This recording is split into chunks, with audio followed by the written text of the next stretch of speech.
সর্বশেষ আপডেট আন্তর্জাতিক বাংলা সংবাদে আপনাদের স্বাগতম। শুরুতে জানিয়ে দেব সংবাদ শিরোনাম। এবার হিজবুল্লাহ দাবি, তাদের হামলায় 100 ইসরায়েলি সেনা নিহত, আহত 1000। অন্যদিকে সারা পাকিস্তান জুড়ে বিক্ষোভে উত্তাল জনগণ। আরো জানিয়ে দিচ্ছি ইসরায়েলি বর্বরতার বিরুদ্ধে যে কঠোর পদক্ষেপ নিয়েছে তুরস্ক। একই সঙ্গে থাকছে লেবাননের শান্তিরক্ষীদের নিরাপত্তা নিয়ে উদ্বেগ নিরাপত্তা পরিষদের।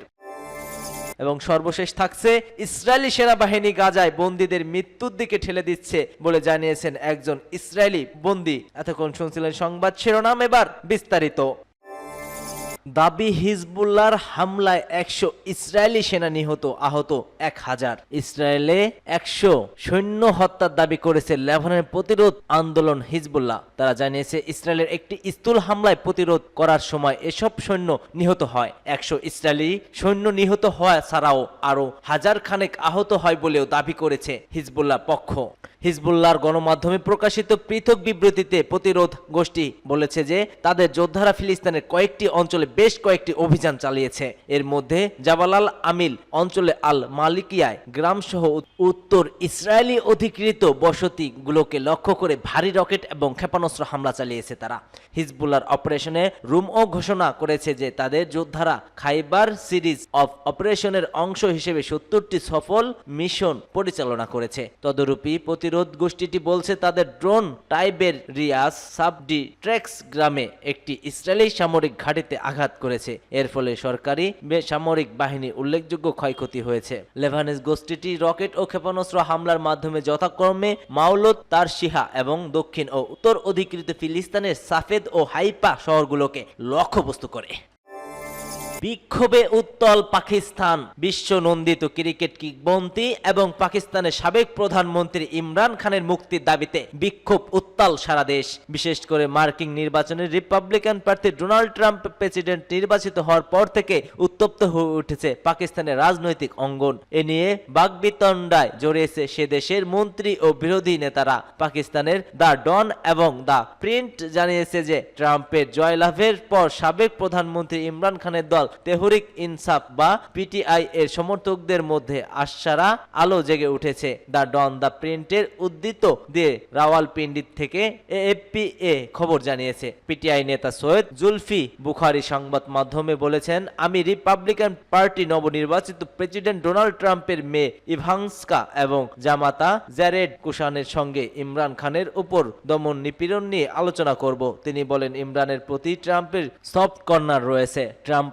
ইমরানের কারাবাস নিয়েও গভীর উদ্বেগ প্রকাশ করেছিলেন। তবে পিটিআই এর এমন দাবি প্রত্যাখ্যান করে ক্ষমতাসীন মুসলিম লীগ বিষয়টি প্রস্তাব প্রতিরক্ষিত ও পররাষ্ট্রমন্ত্রী এবং পররাষ্ট্র বিষয়ক মুখপাত্র উড়িয়ে দেন। ইসরায়েলি বর্বরতার বিরুদ্ধে যে কঠোর পদক্ষেপ নিয়েছেন তুরস্ক।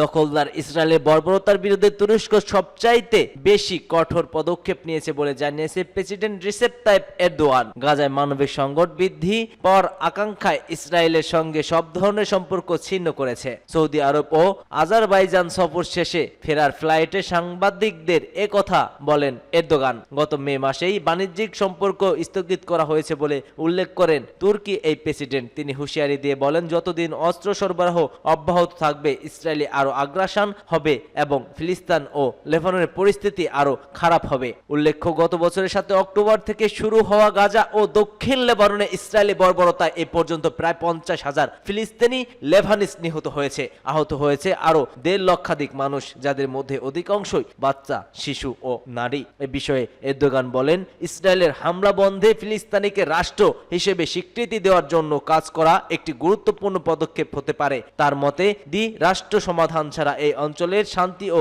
স্থিতিশীলতা আসবে না। তুরস্ক ইসরায়েলের বিরুদ্ধে কূটনৈতিক চাপ বাড়ানোর পাশাপাশি বাণিজ্যিক ও অর্থনৈতিক নিষেধাজ্ঞা আরোপের চেষ্টা চালিয়ে যাচ্ছে বলেও জানান তিনি। এছাড়া সম্প্রতি ইসরায়েলের কাছে অস্ত্র সরবরাহ বন্ধে জাতিসংঘের একটি প্রস্তাব তুলেছে তুরস্ক, যে বিষয়ে প্রস্তাব সমর্থন করেছে আরো 52টি দেশ ও 2টি আন্তর্জাতিক সংস্থা। এরদোগান জানান, সৌদি আরব এবং আজারবাইজান সফরের সময়ও তিনি এ নিয়ে সৌদি ক্রাউন প্রিন্স মোহাম্মদ বিন সালমান এবং অন্যান্য মুসলিম নেতাদের সঙ্গে ফলপ্রসূ বৈঠক করেছেন। যুক্তরাষ্ট্রের সঙ্গে সম্পর্ক উন্নয়ন এ সময় নবনির্বাচিত মার্কিন প্রেসিডেন্ট ডোনাল্ড ট্রাম্পের প্রশাসনের অধীনে যুক্তরাষ্ট্রের সম্পর্কে উন্নতি আশাবাদ বক্তব্য রাখেন এরদোগান। তিনি বলেন, তুরস্কের ভৌগোলিক বিনিয়োগের সুযোগ রয়েছে, আমরা বাণিজ্যিক ও বিনিয়োগ বাড়াতে পারি, বিশেষ করে জ্বালানি, অবকাঠামো এবং প্রযুক্তি খাতে। একই সঙ্গে ট্রাম্প একান্ত সমর্থন ইলন মাস্কের সঙ্গে ভবিষ্যৎ বৈঠকের সম্ভাবনা রয়েছে বলেও জানান তুর্কি এই প্রেসিডেন্ট। তুরস্ক সিরিয়া সম্পর্কে স্বাভাবিকীকরণ, সিরিয়ার সঙ্গে সম্পর্ক স্বাভাবিক করার বিষয়েও এরদোগান বলেন, সিরিয়ার উত্তর অঞ্চলের সন্ত্রাসী বিরোধী অভিযানের প্রতি প্রতিশ্রুতিবদ্ধ তুরস্ক সিরিয়ার অঞ্চলে অখণ্ডতা মেনে চলবে। সেই সঙ্গে সিরিয়ার সরকারকেও উচিত নিজ ভূমিতে শান্তি ও স্থিতিশীলতা নিশ্চিত করার প্রয়োজনীয়তা পদক্ষেপ গ্রহণ করা। খবর আনাদুল এজেন্সি।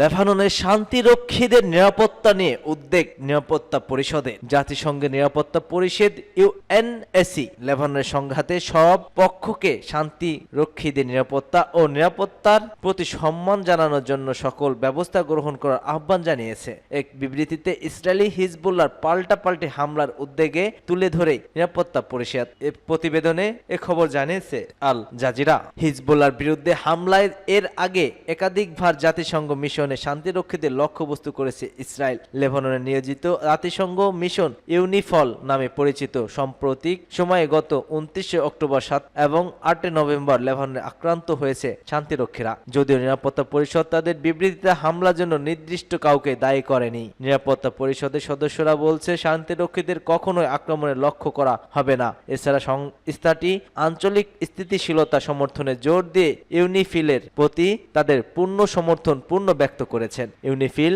ইসরায়েলি এবং লেবাননকে বিচ্ছিন্ন করে ব্লু লাইন বরাবর নিরাপত্তা পরিস্থিতি পর্যবেক্ষণ করে, কিন্তু সাম্প্রতিক সপ্তাহগুলোতে ইসরায়েলি বিমান বাহিনীর বিরুদ্ধে ইচ্ছাকৃতভাবে শান্তিরক্ষীদের উপর গুলি চালানো এবং ওয়াচ টাওয়ার ধ্বংস করে জাতিসংঘের ঘাঁটিতে আক্রমণ করার অভিযোগ রয়েছে। এর মধ্যে 7 নভেম্বরের একটি ঘটনা উল্লেখযোগ্য, যেখানে ইসরায়েলি বাহিনী বুলডোজার এবং খনন যন্ত্র ব্যবহার করে দক্ষিণ লেবাননের একটি ইউনিফিল পোস্টের অংশ ধ্বংস করে দেয়।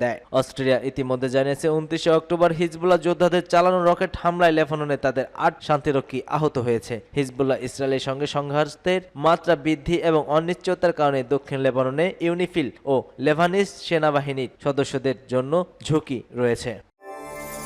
ইসরায়েলি সেনাবাহিনী গাজায় বন্দীদের মৃত্যুর দিকে ঠেলে দিয়েছে। ফিলিস্তিনি ইসলামিক জিহাদের সামরিক শাখা আল কুদস ব্রিগেডের সাম্প্রতিক এক ভিডিও বার্তা প্রকাশ করেছে, যাতে আলেকজান্ডার তুরবানভ নামে গাজায় বন্দী থাকা একজন ইসরায়েলি তার দেশের সরকার ও জনগণের উদ্দেশ্যে তাকে মুক্তি করতে আকুতি জানিয়েছেন। প্রকাশিত ভিডিওর শিরোনাম বার্তা 1 এবং এতে তুরবানভ বলেন, ইসলামিক জিহাদের যোদ্ধারা আমাকে বহুবার রক্ষা করেছে, কিন্তু ইসরায়েলি সামরিক বাহিনীর অভিযান আমার জীবনকে প্রতিনিয়ত বিপন্ন করে তুলেছে। সেই সঙ্গে তিনি অভিযোগ করেন, ইসরায়েলি সামরিক অভিযানগুলো বন্দীদের মুক্তি করার নামে চালানো হলেও তাদের পদক্ষেপগুলো আসলে তার ও অন্যদের মৃত্যুর কারণ হয়ে উঠেছে। এতে নিজেদের শারীরিক সমস্যার বর্ণনা দিয়ে তুলবান বলেন, খাদ্য, পানি, বিদ্যুৎ ও প্রয়োজনীয় জিনিসের অভাবে আমার চামড়ার সমস্যা দেখা দিয়েছে, যা আগে কখনো ছিল না। এ সময় তিনি ইসরায়েলি জনগণকে আহ্বান জানান যে তারা যেন এই বন্দীদের কথা স্মরণ করে এবং অন্তত এটুকু বুঝে যে তারা ন্যূনতম খাবার ও পানি থেকে বঞ্চিত। তুরবানভ ইসরায়েলিদের প্রতি প্রতিবাদ বাড়াতে, রাস্তা অবরোধ করতে এবং ব্যাপক ধর্মঘট শুরু করতে আহ্বান জানান, যাতে নেতানিয়াহুর সরকারকে বন্দীদের মুক্তির জন্য আরো চাপ রাখা যায়। সেই সঙ্গে তিনি তার পরিবার, বন্ধু এবং মুক্তি জীবনের প্রতি গভীর আকাঙ্ক্ষার কথা জানান এবং বাড়ি ফিরে যাওয়ার দৃঢ় ইচ্ছা প্রকাশ করেন। তুরবানভ জোর দিয়ে বলেন, কেবল ইসরায়েলি সরকারের উপর জনগণের অব্যাহত ও শক্তিশালী চাপই তাকে নিরাপদে মুক্তি পেতে সাহায্য করতে পারে। সূত্র আল মায়াদিনী।